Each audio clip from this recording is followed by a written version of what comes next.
exclusive content that is published there both by our community and by Alex Christoforou and myself. And that, by the way, includes live streams that I do every Wednesday at 1400 hours Eastern Standard Time. Secondly, I'm just going to repeat a point which I made in a number of recent videos. This is a period of deep international crisis. There's always, I'm afraid, the possibilities that some people will overreact, and I have seen that there's debates apparently within the European Council, or at least amongst EU ambassadors, about approving sanctions packages, which might include some steps about the media. Well, I'm not anticipating or predicting anything particular, but if there are problems, you have problems accessing these videos, my videos, DURAN videos, Alex Christoforou videos, I would repeat again that you can find them all on Rumble and Locals and on other platforms. With that, let's proceed to an update of recent events. Now, in some senses, very little additional matter has happened over the last few hours. The United States and Britain have announced sanctions packages, which, to be straightforward about it, as of now, amount to very little. The American and British sanctions packages have sanctioned various financial institutions in Russia, second-rank financial institutions. The British sanctions sanction individuals who have already been sanctioned, 3 individuals who have already been sanctioned, and 5 banks, of which most of them are extremely small, and none of which I have heard of. The US sanctions did have a little more bite in that they sanctioned a financial institution called VEB. This used to be a bank, but it's now more a financial investment vehicle operated by the Russian government in order to fund various development projects within Russia itself. It's been frozen out of the dollar system. I don't think this is going to have any specific or particular effect on the way VEB carries out its operations. London, Washington, and before very long, the EU are going to make it impossible, or so they say, for Russia to float debt issues in their respective financial markets. But the Russians haven't been doing this now for a very long time. And given that they run a budget surplus, it's difficult to understand why they would want to. If the situation were to change, if Russia were indeed to find itself in a situation where it needed to raise funds, I think it would look to Asian markets, perhaps Shanghai, and of course it also raises funds on its own financial markets. I can't imagine that the Russians would want to borrow in Western-controlled money markets any further. So these sanctions have not, in my opinion, been particularly of any particular significance. However, I would say that obviously they are almost certainly the first sanctions in what is coming. I remain strongly of the view that regardless of what happens, even if nothing very much changes on the ground, the pressure to move forward with the full range of sanctions that has been talked about is going to be irresistible. And I expect that sometime over the next couple of weeks, days even, perhaps possibly even hours, we will see all the various sanctions about restricting access to high technology products, sanctions targeting all the big Russian banks, sanctions of every conceivable form and condition, all coming into play. And the Germans have said that the decision to suspend certification of Nord Stream 2 is not technically a sanction, it's just a decision to suspend certification. But for what it's worth, I think that it is all but inconceivable that Nord Stream 2 is going to be activated in any foreseeable future. So I think we need to be clear about the sanctions, the momentum to push these sanctions, which has been coming relentlessly from the United States over the last few months, is going to soon become irresistible.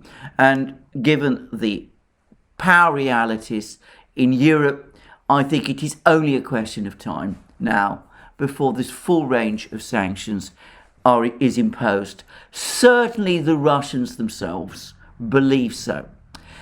Anyway, that's all I'm going to say about this. Let's talk about the situation on the ground in Ukraine at the moment. And here I'm going to say something which, so far as I can see, nobody else has made, but which is in fact obvious. This is that we have been hearing ever since October talk about a Russian invasion of Ukraine. This has been talked about and spoken about endlessly and relentlessly. Various dates for this invasion have come and gone, with no invasion of any sort taking place, and it is that remains the case at the moment. Last Friday, before the Russians made the decision to recognize the two republics in the Donbass, President Biden said that he was convinced that the Russians were going to invade, and he was also convinced that this would involve an attack on Kiev. Well, the days have passed, and there is no sign of that attack on Kiev. There is no sign of any broader Russian invasion, and I would say that for the moment, there's not even evidence that the Russians have actually moved any of their troops into the Donbass, into the territory of the two republics. Putin has actually provided some clarification about this, on the subject of the presence of these Russian troops. Yesterday, he held a brief press conference. Only the Russian media was invited, which, by the way, I think was wise. And he answered a question about the troops and what they would be doing. And he said, first, I did not say our troops would enter right away after our meeting here. This is first. Second, it is absolutely impossible to predict the detailed path of possible actions. It depends on the concrete situation that is unfolding on the ground. In other words, Russian troops have not yet entered the territory of the two republics, and whether or not they do and what those Russian troops will do will depend very much on the situation on the ground, whether there is a Ukrainian offensive against the two republics, in which case, of course, Russia will act forcefully to protect the two republics of the Donbass. By the way, this is not a change of Russian position. The Russians have been saying that they were prepared to do this, well, not just for months, but actually for years. And it's not a shift in position. And despite all the fevered headlines and all the lurid talk that we've been hearing over the last few days, and nothing in this respect has actually changed. Now, there was a lot of discussion also in the Western media about whether Putin was claiming that the territories was recognizing the republics within their existing boundaries or within the larger boundaries of the Donetsk and Lugansk regions in Ukraine. I've touched on this issue in an earlier video. Well, Putin again, over the course of the same press conference, gave further clarification on this precise point. He said, with regard to the borders within which we will recognize these republics, we did recognize them, which means we recognize their foundational documents, including the Constitution, and the Constitution stipulates their borders within the Donetsk and Lugansk regions at the time when they were part of Ukraine. But We expect, and I want to emphasize this, that all disputes will be resolved during talks between the current Kiev authorities and the leaders of these republics. Unfortunately, at this point in time, we realize that it is impossible to do so, since hostilities are still ongoing, and moreover, they're showing signs of escalating. But I hope that this is how it will turn out in the future. So what Putin is saying is, the Russian army is not the army of the Donetsk and Lugansk People's Republics. It's not been given a liberating mission to march into Donbass and then to launch an offensive against the Ukrainians and recover for the Donetsk and Lugansk People's Republics all the territory of the Lugansk and Donetsk regions, which they claim as theirs. If the Ukrainians withhold from further action, if they decide that they will not launch an offensive, then the Russian military doesn't need to take any action, and things will remain as they are on the contact line. However, if there is such an offensive, if the Ukrainians do launch an offensive against the Donetsk and Lugansk People's Republics, well then, at that point, the situation might change, depending very much, however, on how the situation develops. So at the moment, the Russians are taking a very measured and proportionate line on this. Very similar, by the way, to the one they took back in 2008 over the question of the independence of the two breakaway regions of Georgia, South Ossetia and Abkhazia. At that time, before the Georgians launched their offensive against these republics, they were only in control of part of their territories, or at least part of the territories, the regions which they claimed as their own. But when Georgia did launch its offensive against the Donbass, against the South Ossetia, the Russians reacted, their army intervened, there was a battle, and the Russians, when they left, had secured the entire regions of South Ossetia and Abkhazia for these two republics, and they were passed under the control of these two republics. And I suspect that if the situation develops along the same sort of lines, that's what will probably happen. Now, I would say that if it does happen, Ukraine will have lost around a quarter, or so I understand, of its territory.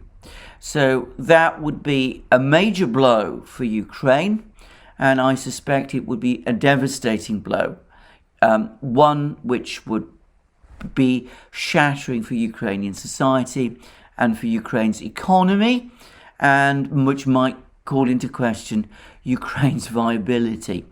And that might explain why President Zelensky, who is, it seems, aware of all of this, once again is going off script, because he made a speech yesterday in which he was expected, it seems the United States was expecting him to order some kind of general mobilization, and he said that he wasn't going to. He said this is not what would serve Ukraine's interests. He wanted Ukraine instead to focus on economic development as opposed to war.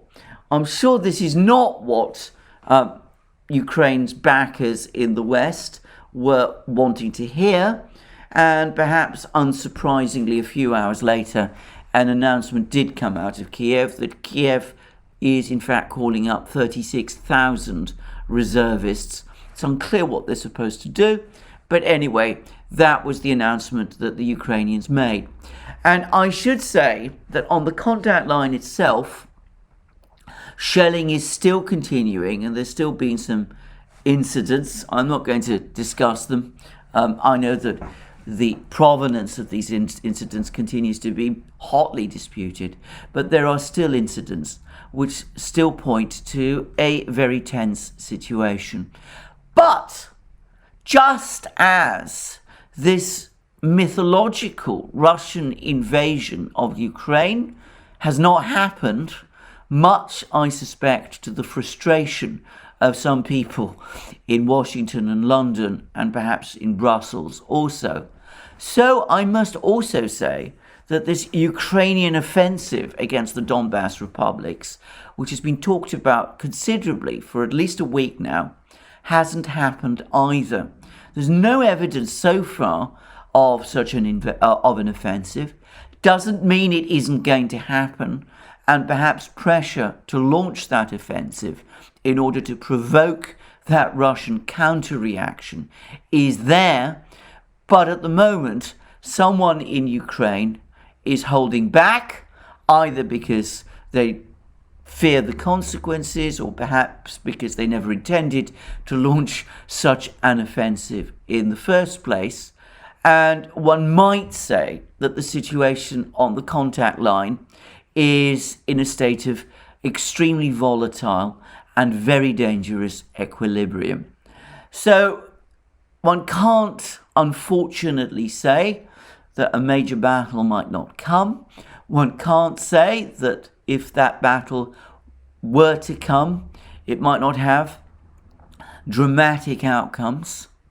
But I remain of the view that irrespective of what happens on the actual ground in Ukraine, the full sanctions package that the Western powers have been talking about, that's been so feverishly debated within the West, amongst Western capitals, is coming.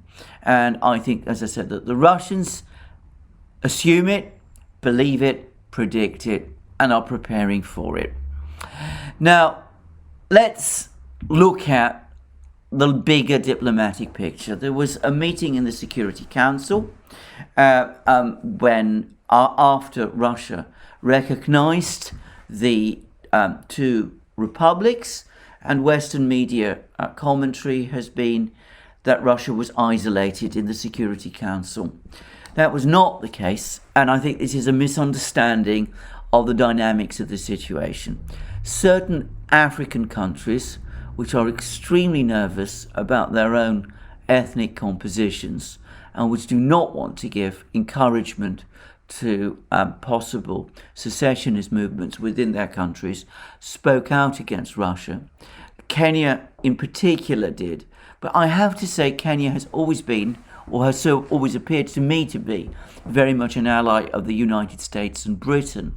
And its reluctance previously to come on board with British and American moves in the Security Council actually surprised me and showed how much skepticism there is around the world about this media campaign we've been hearing about over the last few months.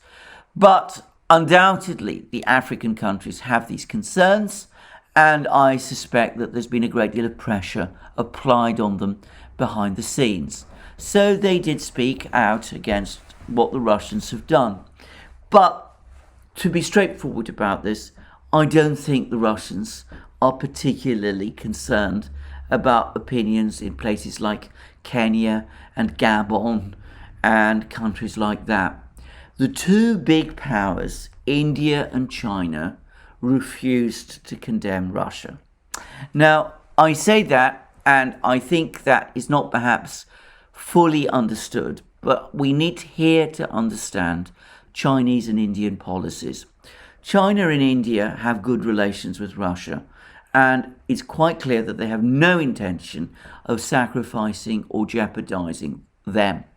At the same time, they are complex societies, and they are very, very staunchly opposed to secessionist movements within their own countries. In the case of India, India has a secessionist movement in Kashmir, and there is an ongoing conflict there. India doesn't want to take any diplomatic action, like supporting Russia's recognition of the two republics in the Donbass, the Donetsk and Lugansk People's Republics, which might create a precedent for Kashmir. For the same reason, by the way, India refuses to recognize Kosovo, the former breakaway province of Serbia, which the Western powers recognize as an independent country. And China has identical concerns. China obviously is worried about setting a potential precedent for Taiwan.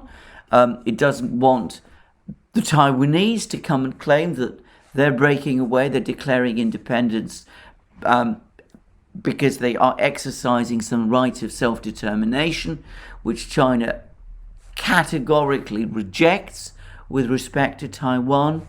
And of course, the Chinese have to worry about the two great Western regions, Tibet and another region I'm not going to name, where again it doesn't want to give potential ammunition to its critics in the West if it started to come forward and started to recognize steps like the ones the Russians have taken in Donetsk and Lugansk.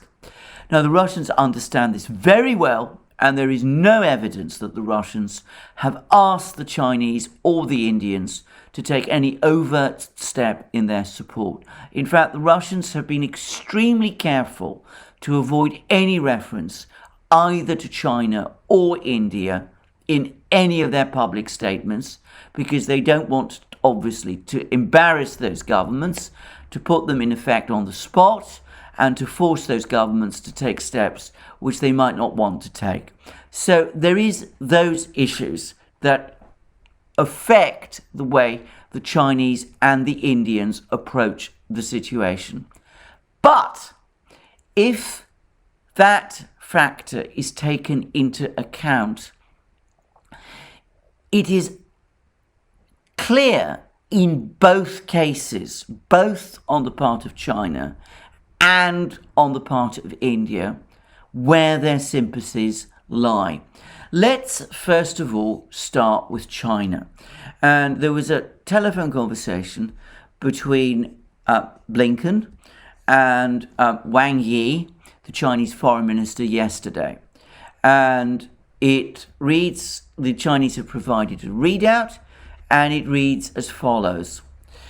On February 22nd, 2022, State Councillor and Foreign Minister Wang Yi had a phone conversation with US Secretary of State Antony Blinken at the latter's request and exchanged views with him on the Ukraine issue and the Korean Peninsula nuclear issue. Note again that the Chinese are very careful to say that they did not initiate the call, that the request for the call came from the American side. And then the next paragraph needs to be read extremely carefully. Blinken briefed Wang Yi on the US views and position on the current situation in Ukraine. Wang Yi noted that China is monitoring the situation closely and emphasized China's consistent position on the Ukraine issue. He said that the legitimate security concerns of any country must be respected and the purposes and principles of the Charter must be upheld. What has happened on the Ukraine issue has much to do with a long delay in the effective implementation of the Minsk II agreements.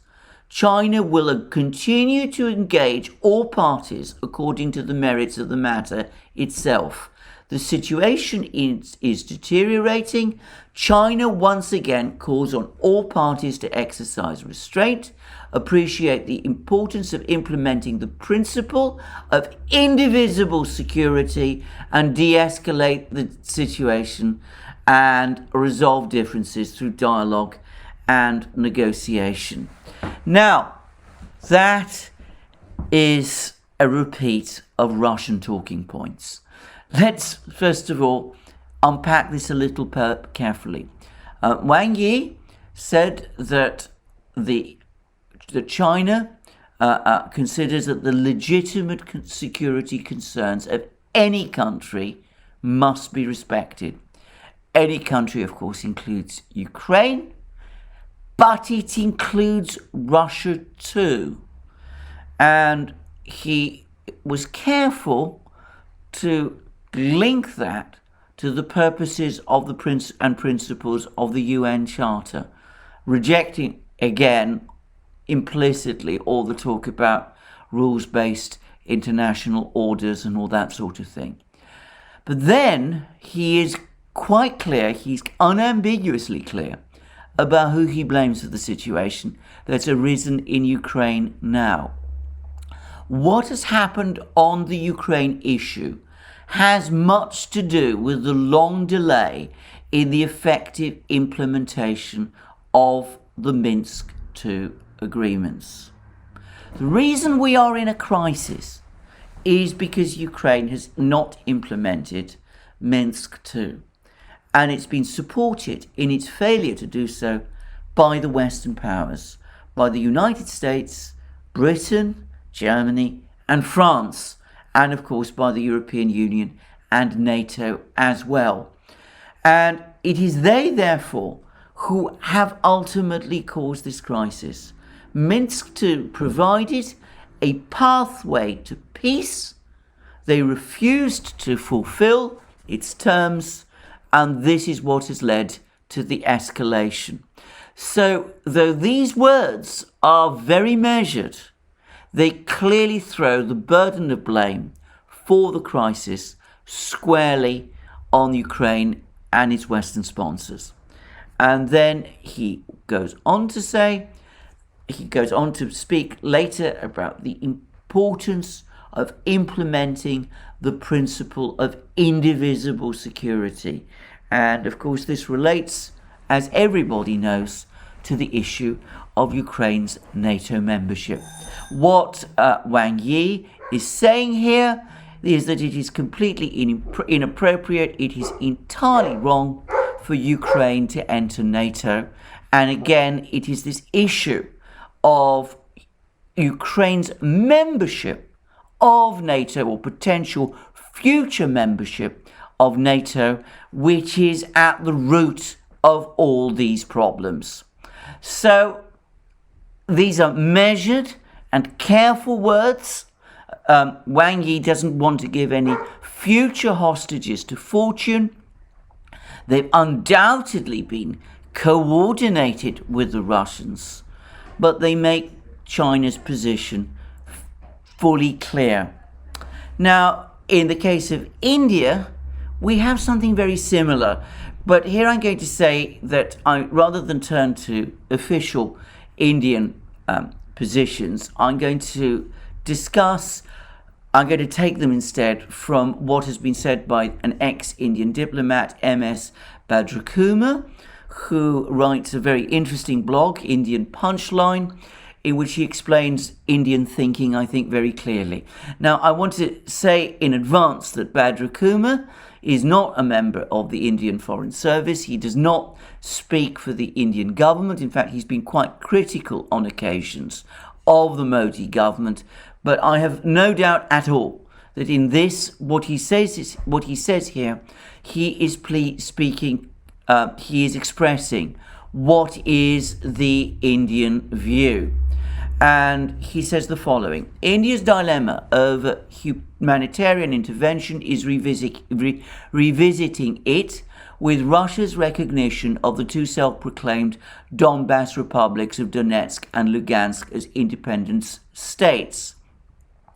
India is certainly not going to follow the Russian footfalls. The heart of the matter is that India has adopted a consistent position on issues involving genocide, human rights, and self-determination. In 2008, when the United States promoted Kosovo's independence from Serbia, India refused to get on board the Western caravan rolling across the dismembered territories of former Yugoslavia. To date, it refuses to recognize Kosovo as an independent nation. Clearly, geopolitics is not the factor in the Indian calculus. The American analysts and their camp followers in India are talking absolute rubbish when they try to establish that India is facing a Hobson's choice in regard of Donbass, called upon to take sides between Russia and the West.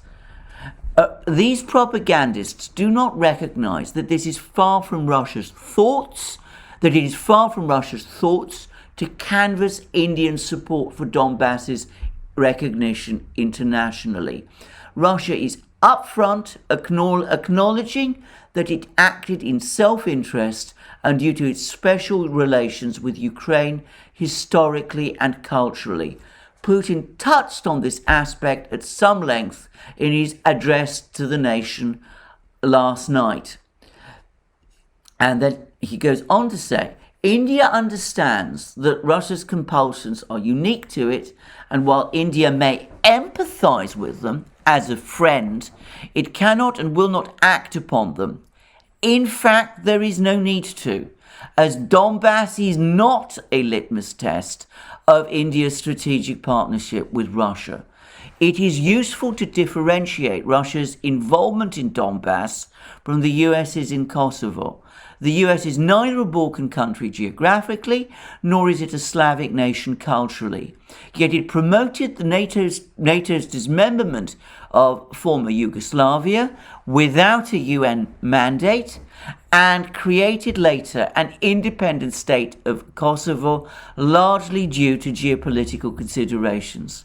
On the contrary, India's consistent stance is riveted on sound principles and is impervious to the gyrations of geopolitics. If it draws comparison at all, well, ironically, it is with China, with which it has a close similarity. Neither China nor India has accorded recognition to Abkhazia and South Ossetia or Kosovo that are aligned with Russia and the US respectively. India's principal stance is rooted in its modern history insofar as ever since Jawaharlal Nehru's generation wrested India's national sovereignty from the British Empire at a terrible cost, a core doctrine of independent India's foreign policy was respect for sovereignty and territorial integrity and a strict non-interference in the internal affairs of other states. Of course, India has insisted on its own sovereignty and territorial integrity. Then he goes on to say that, in fact, this has not been completely a absolute red line for India. And he's pointed out that India did, in fact, breach this principle in 1961 when it seized Goa from Portugal, and also in 1971 when it fought a war against Pakistan, which resulted in the secession and independence of Bangladesh from Pakistan. But he is careful then to go on to say that he then goes on to say the following: Russia's compulsions over Donbass today are strikingly similar to India's vis-a-vis Bangladesh 50 years ago. Genocide took place in the Donbass region too. Notice that he endorses Russian claims about genocide in Donbass. When the neo-Nazi extreme nationalists, emboldened by the Western intelligence, went on rampage against ethnic Russian population during the mayhem that followed the 2014 coup and regime change in Kiev. Well, that's Badrakuma's view. The ethnic Russian population, numbering over 15 million, refused to accept the regime change and chose to pursue their own destiny. Human rights violations took place on a large scale as the new regime launched Ukrainization programs, cracking down on Russian language and all manifestations of Russian culture, including by severing the umbilical cord that connected the Russian Orthodox Church with the Ukrainian people historically. And then he goes on to say, nonetheless, Russia is not going to demand that India too should recognize the Donbass republics by next weekend, What is not always obvious to the naked eye is that the strategic partnership between India and Russia is seamless and provides space